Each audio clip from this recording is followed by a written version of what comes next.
প্রিয় শিক্ষার্থী বন্ধুরা, কেমন আছো? আশা করি তোমরা সকলে ভালো আছো।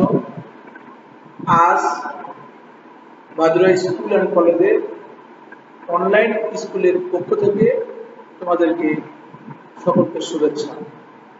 এবং আমাদের অনলাইন স্কুল কলেজের যে বিষয়গুলো নিয়ে আলোচনা করা হচ্ছে সেগুলো তোমরা দেখবে অনেক পাবে।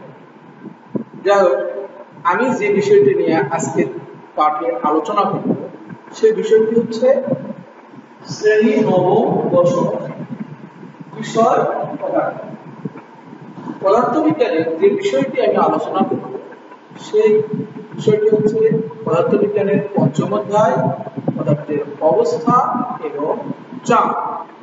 এই পদার্থের অবস্থা এবং চাপ চ্যাপ্টারের প্রথম শিখন পর্ব যেটি আছে সেটি হলো চাপ কি তা ব্যাখ্যা করতে হবে এবং ঘনত্ব কি তা ব্যাখ্যা করতে হবে। তাহলে চাপ কি?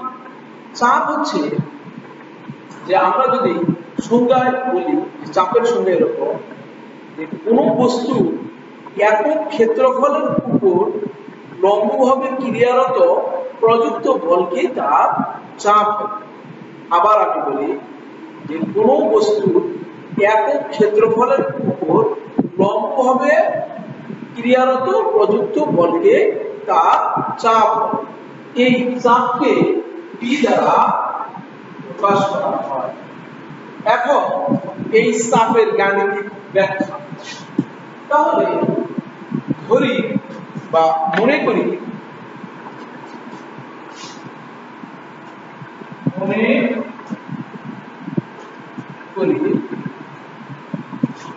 কোন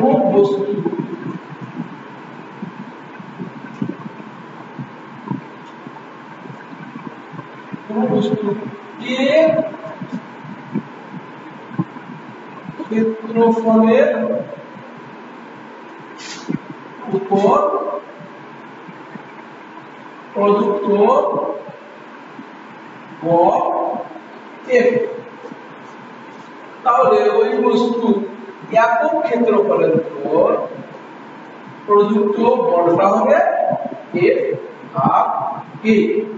তাহলে চাপের সংজ্ঞা অনুসারে আমরা জানি যে কোনো বস্তু এই একক ক্ষেত্রফলের উপর লম্বভাবে ক্রিয়ারত প্রযুক্ত বলকে তার চাপ। অতএব চাপ P ইকুয়াল F ভাগ A। এটি চাপের রাশি। তাহলে এই চাপের সমীকরণ থেকে আমাদের বোঝা যাচ্ছে যে চাপ এবং ক্ষেত্রফল পরস্পর ব্যস্তানুপাতিক। অর্থাৎ এখানে এই ব্যস্তানুপাতিক, অর্থাৎ এখানে ক্ষেত্রফল যদি বাড়ে তাহলে চাপ কমবে, আর ক্ষেত্রফল যদি কমে তাহলে চাপ বাড়বে। ক্ষেত্রফল যদি কমে তাহলে চাপ বাড়বে, আর ক্ষেত্রফল যদি বাড়ে তাহলে চাপ কমবে। এখন আমরা উদাহরণস্বরূপ বলতে পারি যে একটি পেরেকের এক প্রান্ত থাকে শোষালু, অন্য প্রান্ত থাকে চ্যাপ্টা। এখন চ্যাপ্টা প্রান্তটি ধরে শোষালু প্রান্তটি কোনো কাঠের উপর রেখে যদি উপরে চাপ দেয় তাহলে সহজে পেরেকটি কাঠের মধ্যে প্রবেশ করে। এর মূল কারণ হচ্ছে উপরের ক্ষেত্রফলটা বেশি ছিল আর নিচের ক্ষেত্রফলটা কম ছিল। উপরের ক্ষেত্রফলে যখন চাপ প্রয়োগ করা হয়েছে, এই চাপ যখন যত নিচের দিকে আসতে শুরু করেছে ততই ক্ষেত্রফলটা কমতে শুরু করেছে, ফলে তার চাপটা বৃদ্ধি পেয়েছে। ফলে সহজে পেরেকটি আমাদের ওই কাঠের মধ্যে প্রবেশ করেছে। আর যদি পেরেকটির শোষালো প্রান্তটা উপরে এবং চ্যাপ্টা প্রান্তটা নিচে রেখে আমরা যদি কাঠের মধ্যে নিচ প্রান্তটা চ্যাপ্টা প্রান্তটা কাঠের মধ্যে রাখি আর শোষালো প্রান্ত যদি বাড়িয়ে তাহলে সেই পেরেকটি সহজে আর কাঠের মধ্যে প্রবেশ করে। এর মূল কারণ হলো যে শোষালো প্রান্তে যখন চাপ প্রয়োগ করা হয়েছে তখন এই চাপ নিচের দিকে চলে যাচ্ছে পেরেকে, আর যতই নিচের দিকে পেরেকের নিচের দিকে যেতে থাকে ততই কি হয় যে এর ক্ষেত্রফলটা বাড়তে থাকে, ফলে চাপ কমতে থাকে। এজন্য ওই পেরেকটি আর সহজে ওই কাঠের মধ্যে প্রবেশ করে না। যাই হোক, চাপ সম্পর্কে আমি কিছু বিশ্লেষণ করলাম। এবার আমরা জানবো চাপের একক সংখ্যা। তাহলে চাপের একক কিভাবে আসে? তবে চাপের একক হচ্ছে ক্যাসিক। তবে গাণিতিকভাবে আরেকটি চাপের একক আমরা ব্যবহার করি, সেটি এখন তোমরা লক্ষ্য করো। তাহলে আমরা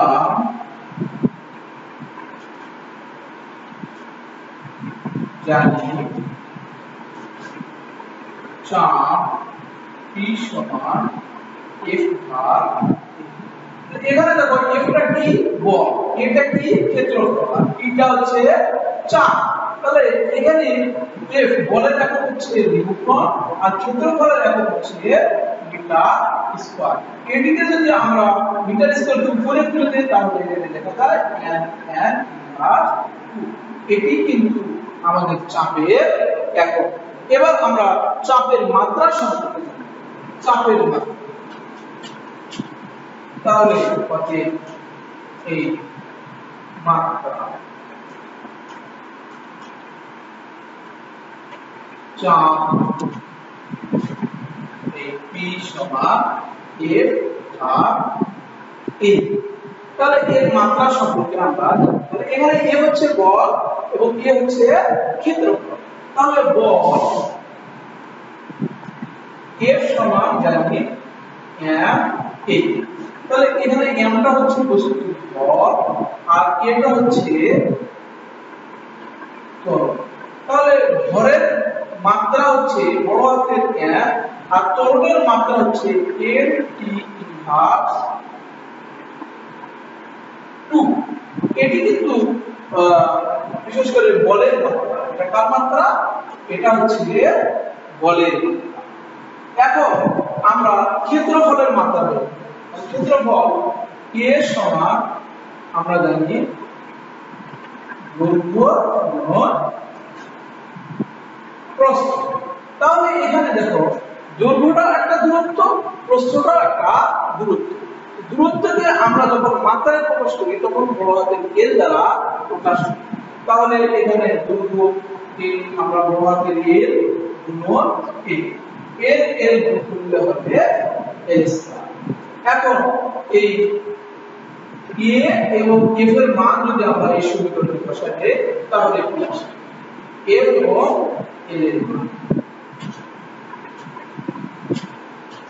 তাহলে দেখো এখানে, তাহলে F এর মান হচ্ছে, F এর মাত্রা হচ্ছে m l t ইনভার্স 2। এবার ক্ষেত্রফলের মাত্রা হচ্ছে এই দেখো L স্কয়ার।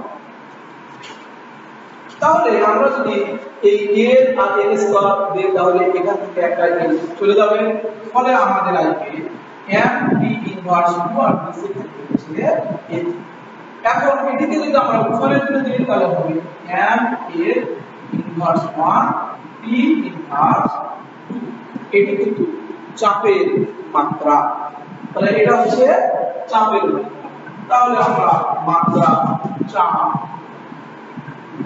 এই P সমান m A inverse t inverse 2। এটা হচ্ছে চাপের মাত্রা। যাই হোক চাপ সম্পর্কে আমি ব্যাখ্যা দিলাম। এবার আসবে আমাদের ঘনত্ব। ঘনত্বটা কি?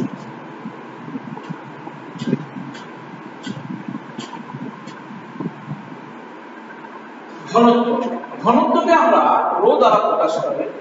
ঘনত্ব বিভিন্ন পদার্থের বিভিন্ন ঘনত্ব রয়েছে, যেমন পানির ঘনত্ব 4 ডিগ্রি সেন্টিগ্রেড তাপমাত্রায় 1000 কেজি ms ইনভার্স 3।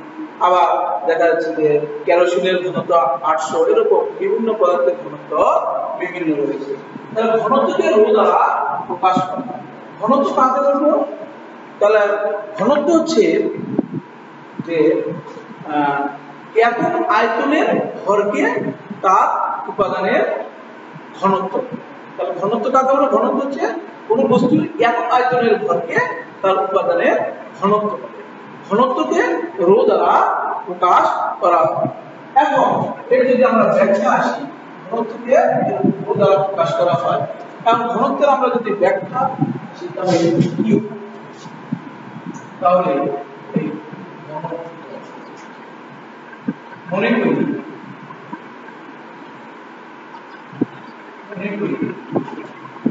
ভি আয়তনের কোন বস্তু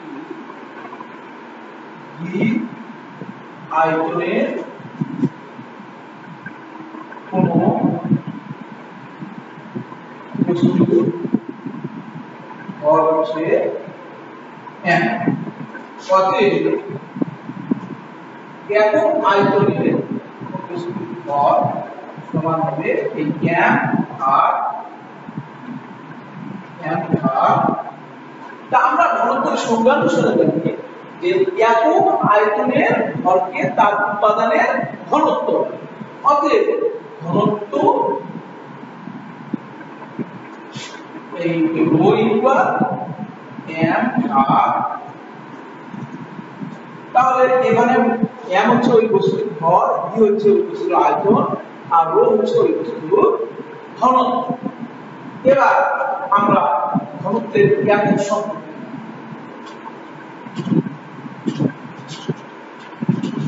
তাহলে একক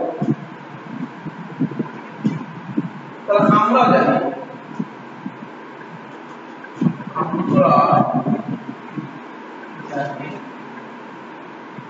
এই ঘনত্ব রো ইকুয়াল m আর v অতএব আমরা এখানে এমটা কি ভরের একক হচ্ছে কেজি আর আয়তনের একক হচ্ছে কিউ তাহলে আমরা যদি এই এমটা উপরে তুলে দিই তাহলে লিখতে পারবো কেজি আর এটি হচ্ছে ঘনত্বের একক এবার আমরা যদি মাত্রা ব্যবহার করি তাহলে কি হবে ঘনত্বের মাত্রাটা কি আসে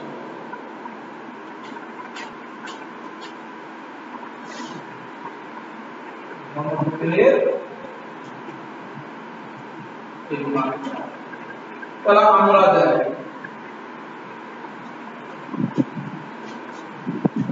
এই ঘনত্ব রো ইকুয়াল m আর v তাহলে এখানে খাতা পেতে তাহলে ভরের মাত্রা হচ্ছে বড় m আর আয়তনের মাত্রা হচ্ছে তোমার l2 এটিকে যদি আমরা উপরে তুলে দিই তাহলে লিখব m আর এটি হচ্ছে ঘনত্বের মাত্রা তাহলে এবার ঘনত্ব সম্পর্কে আলোচনা করলাম প্রিয় শিক্ষার্থী বন্ধুরা এখন চাপ সম্পর্কে একটি গাণিতিক সমস্যা লক্ষ্য করুন জুতা পায়ে মাটিতে দাঁড়িয়ে থাকা একজন মহিলার ভর 50 কেজি তার জুতার ক্ষেত্রফল 200 সিএম বলে মাটিতে জুতার চাপ বের তাহলে আমরা এই উদ্দীপকে লক্ষ্য করতেছি যেখানে মহিলার ভর কি দ্বারা প্রকাশ করা হয় m সমান 50 এবং জুতার ক্ষেত্রফলকে a দ্বারা প্রকাশ করা হয় a সমান 200 এটা এটা হচ্ছে বর্গ সেন্টিমিটার তাহলে এখানে বর্গ সেন্টিমিটার cm স্কয়ার দেওয়া আছে তাহলে এখানে আমরা যদি এটিকে মিটারে প্রকাশ করি অর্থাৎ mks পর্যন্ত প্রকাশ করি তবে সেন্টিমিটারকে আমাদের মিটারে প্রকাশ করি যেহেতু ক্ষেত্রফলের মধ্যে দুটি জিনিস আছে একটা দৈর্ঘ্য আর প্রস্থ এইজন্য দৈর্ঘ্যের জন্য 100 এবং প্রস্থের জন্য 100 দ্বারা এই দুটোকে ভাগ করতে হবে তাহলে 200 যদি এই 100 এবং 100 দ্বারা ভাগ করি তবে আমরা এটাকে লিখতে পারবো 200 গুণন যেহেতু 200 তাহলে এখানে 10 ইনভার্স 4 10 টু দি পাওয়ার 4 আর উপরে যখন তুলে দেব তখন এটিকে লেখা যাবে 10 ইনভার্স 4 তখন হবে বর্গ মিটার অর্থাৎ ms আর আমরা জানি প্রশস্তর g ইকুয়াল 9.8 তাহলে আমাদের চাচ্ছে কি চাপ অর্থাৎ এই p সমান হয় তাহলে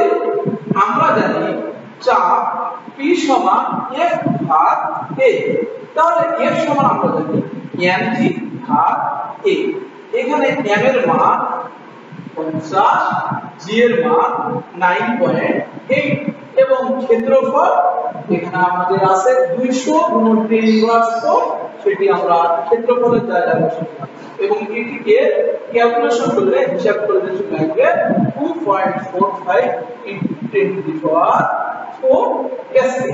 অথবা যদি চাপের একক প্যাসকেল বাদ দিয়ে লিখি তাহলে এখানে লিখতে হবে n ইনভার্স 2 দুটি একই। যাই হোক, চাপ সম্পর্কে গাণিতিক সমস্যাটা দেখলে প্রিয় শিক্ষার্থী বন্ধুরা, এবার আমরা ঘনত্ব সম্পর্কে কিছু গাণিতিক সমস্যা দেখব এবং এই ঘনত্ব সম্পর্কে গাণিতিক সমস্যা খুব একটি গুরুত্বপূর্ণ, কারণ এই ঘনত্বের অনেক প্রশ্ন প্রয়োগ বিধিতে আমাদের এই পদার্থের অবস্থা এবং চাপে চলে আসছে। এবং আমি আবারও বলতেছি, আমি যে চ্যাপ্টারটা আলোচনা করতেছি পদার্থের অবস্থা ও চাপ, প্রিয় শিক্ষার্থী বন্ধুরা, এটি একটি খুব গুরুত্বপূর্ণ একটা চ্যাপ্টার এবং এখান থেকে কোশ্চেন প্রশ্ন হয়। এবং এই চ্যাপ্টারগুলো পড়লে একটা সুবিধা পাওয়া যায়, যদি একটা চ্যাপ্টার পড়ো বা একটা অধ্যায় পড়ো তাহলে একটা অধ্যায় থেকে তোমরা সৃজনশীল প্রশ্ন পেয়ে যাবে। তাই প্রিয় শিক্ষার্থী বন্ধুরা, তোমরা এই পদার্থের অবস্থা এবং চাপ চ্যাপ্টারটি ভালো করে দেখবে। এবার চলো, প্রিয় শিক্ষার্থী বন্ধুরা, আমি শিক্ষকদের ঘনত্ব সম্পর্কে আলোচনা করেছি। এবার আমরা ঘনত্বের একটা সমস্যা দেখব, সমস্যাটি সমাধান করার চেষ্টা করব। প্রিয় শিক্ষার্থী বন্ধুরা, দেখো এখানে বলা আছে যে একটি গোলকের ব্যাসার্ধ 5 সেন্টিমিটার এবং ঘনত্ব 10,500 কেজি ইনভার্স 3। প্রশ্ন বলছে যে গোলকের ভর নির্ণয় করো। তাহলে এখানে পদার্থবিজ্ঞানে আমি আগে বলেছি যে পদার্থবিজ্ঞানের সমস্যার সমাধানের জন্য যেগুলো উদ্দীপকে দেওয়া থাকে সেগুলো ডান সাইডে আগে লিপিবদ্ধ করতে হয়, ডান সাইডে সেগুলো লিখতে হয়। তাহলে এখানে একটি গোলকের ব্যাসার্ধ 5 সেন্টিমিটার, তাহলে গোলকের ব্যাসার্ধ r সমান 5 সেন্টিমিটার। সেন্টিমিটারকে আমাদের মিটারে প্রকাশ করতে হবে। তাহলে এটিকে 100 দ্বারা ভাগ করব। যদি 100 দ্বারা ভাগ করি তাহলে লেখা থাকে 5 into 10 ইনভার্স 2। এখানে 100 আমরা লিখব 10 স্কয়ার, উপরে যখন তুলে দেব তখন হবে 10 ইনভার্স 2 মিটার। এবং ঘনত্ব এটি ইতিপূর্বে দেওয়া আছে 10,500 কেজি ইনভার্স 3। অতএব গোলকের ভর m সমান ভর। তাহলে আমরা জানি যে ঘনত্ব ρ ইকুয়াল m ভাগ v। তাহলে আমাদের কি বার করতে হচ্ছে যে m, তাহলে m টাকে ঠিক রাখি, তাহলে v টা নিচে আছে, এই ঘনত্বের সঙ্গে গুণ হয়ে যাবে। তাহলে ঘনত্ব আর v গুণ করলে আমরা পাবো ρ v। কিন্তু এখানে দেখা যাচ্ছে যে v এর মান কিন্তু সরাসরি দেওয়া নাই এখানে, তাহলে আমাদের এই v এর মান বের করতে হবে।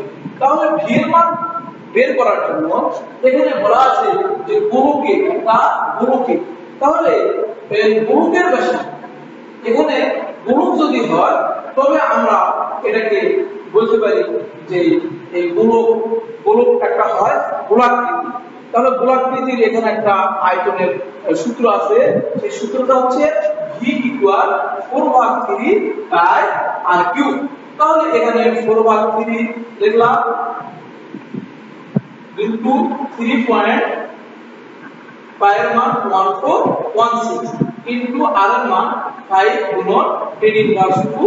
এখানে কিউব আছে, এখানে কিউব দিলাম এবং এটিকে হিসাব করলে আমরা পাবো 5.236 into 10 ইনভার্স 4 আয়তনের একক m কিউব।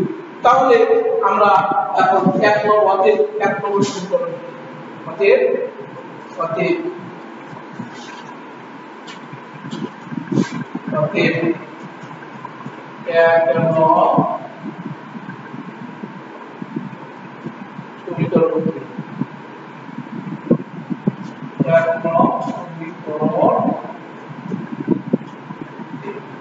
এই ρ ইকুয়াল কি হচ্ছে m সমান ρ v। তাহলে এখানে ρ এর মান 10, 500, আয়তন হচ্ছে এখানে যে আয়তনটা বের হয়েছে সেটি হচ্ছে 5.236 ইনটু 10 ইনভার্স 4। এটিকে হিসাব করলে আমরা পাবো হচ্ছে আমরা পাবো 5.4978 5.4978 তাহলে ঘরের গ্যাপ হচ্ছে। তাহলে এখানে আমরা বললাম গোলকের ভর, তাহলে একটি গোলকের ব্যাসার্ধ 5 সেন্টিমিটার এবং এর ঘনত্ব এত দেওয়া আছে, আমাদের বলছে যে গোলকের ভর নির্ণয় করতে। তাহলে এখানে গোলকের ভর আমরা বললাম m সমান 5.978 কেজি। প্রিয় শিক্ষার্থী বন্ধুরা, আমি এই আজকে চাপ এবং ঘনত্ব সম্পর্কে বিশ্লেষণ করলাম এবং তার কিছু গাণিতিক সমস্যাও তোমাদেরকে সমাধান করে দিলাম। প্রিয় শিক্ষার্থী বন্ধুরা, তোমরা এগুলো ভালো করে দেখবে এবং নেক্সট ক্লাসে আবার আমি এই চ্যাপ্টার সম্পর্কে আলোচনা করব। তোমরা ভালো থাকো, তোমাদের সকলকে ধন্যবাদ।